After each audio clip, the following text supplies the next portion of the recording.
Hi అండి. నమస్తే. Welcome to అమ్మాయి లోకం. అందరూ ఎలా ఉన్నారు? నేనైతే చాలా బాగున్నాను. మీరందరూ కూడా బాగుండాలని మనస్ఫూర్తిగా కోరుకుంటున్నాను.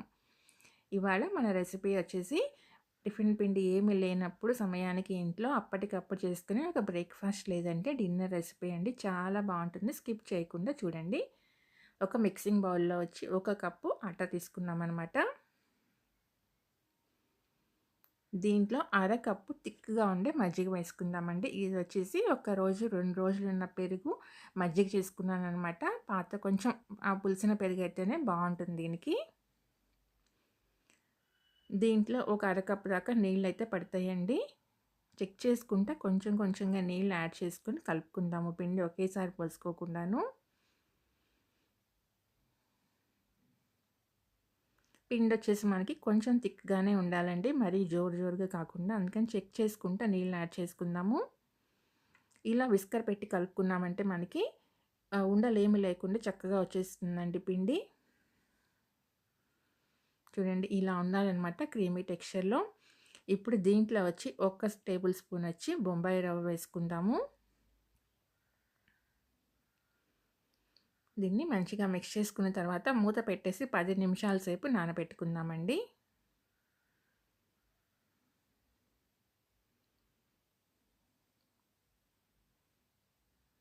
10 నిమిషాల తర్వాత చూద్దాము. చూడండి రవ్వ వచ్చేసి నానటం వల్ల కొంచెం థిక్ అయిందనమాట పిండి. ఇది కరెక్ట్‌గా సరిపోతుందండి కన్సిస్టెన్సీ మనకి.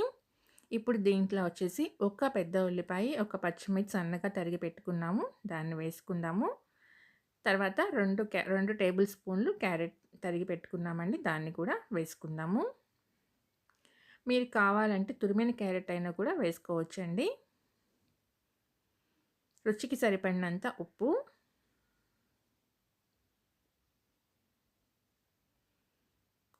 తర్వాత ఒక టేబుల్ స్పూన్ వచ్చి జీలకర్ర వేసుకుందాము. కొంచెం పసుపు, తర్వాత కొంచెం కరివేపాకు, తర్వాత వచ్చి కొత్తిమీర అండి. సన్నగా తరిగిన కొత్తిమీర ఒక గుప్పెడంతా. ఈ రెండిటిని కూడా వేసేసుకుందాం. వేసి మంచిగా మిక్స్ చేసుకుందామండి పిండి. పిండి కన్సిస్టెన్సీ అయితే ఇలా ఉండాలనమాట.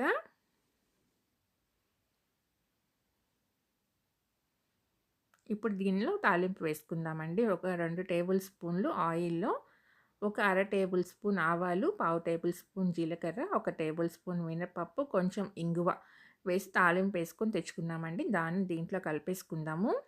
తర్వాత ఒక పావు టేబుల్ స్పూన్ కుకింగ్ సోడా వేసుకుందాము.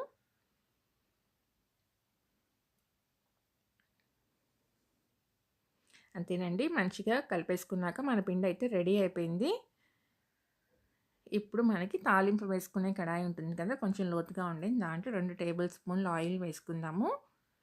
ఆయిల్ వేడెక్కిన తర్వాత 3 టేబుల్ స్పూన్లు పిండైతే వేసుకున్నామండి మనం.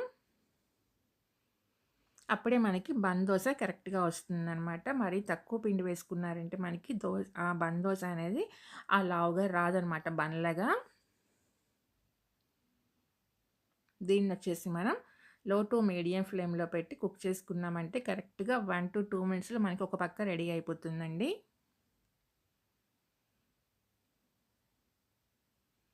స్టవ్ వచ్చేసి హైలో పెట్టుకోవద్దు. హైలో పెట్టుకున్నారంటే అడుగున ముందు క్రిస్పీగా అయిపోతుంది. కానీ లోపల పిండి అనేది మనకి ఉడకదండి. చూడండి కరెక్ట్‌గా మనకి కింద పిండి అనేది క్రంచీగా వచ్చేసిందనమాట. తెలుస్తుంది కదా! కరకరలాడుతూ. ఇప్పుడు మనం ఇంకొక పక్కకు కూడా తిప్పుకుందాము. తిప్పి ఒక అర టేబుల్ స్పూన్ ఆయిల్ వేసుకుందామండి.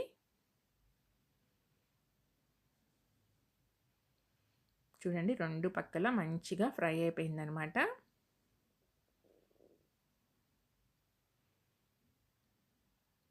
తీసి పక్కన పెట్టుకుందాం. ఇప్పుడు ఇంకొకటి కూడా వేసి చూద్దామండి.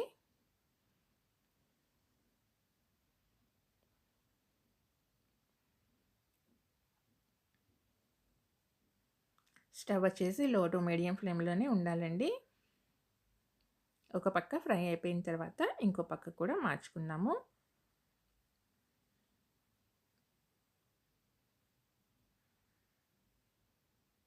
ఇట్లాంటి మనకి టిఫిన్ పిండి లేనప్పుడు ఇడ్లీ, దోస పిండితో పని లేకుండా, పప్పు నానబెట్టే పని లేకుండా, రుబ్బే పని లేకుండా చాలా ఈజీగా, చాలా టేస్టీగా రెడీ అయిపోతుందండి.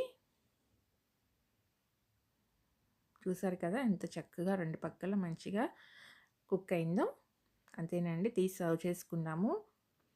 దీనికైతే పల్లీ చట్నీ, టొమాటో చట్నీ చేశానండి ఈరోజు నేను. చాలా టేస్టీగా ఉంటుంది. 2 చట్నీలతో తప్పకుండా మీరు కూడా ట్రై చేయండి. మీకు ఎలా వచ్చిందో కూడా నాకు తప్పనిసరిగా కామెంట్ చేయండి. వీడియో నచ్చినట్లయితే ఒక లైక్ ఇవ్వండి, సబ్స్క్రైబ్ చేసుకోండి. అలానే మీ ఫ్రెండ్స్కి, ఫ్యామిలీ మెంబర్స్కి షేర్ చేయండి.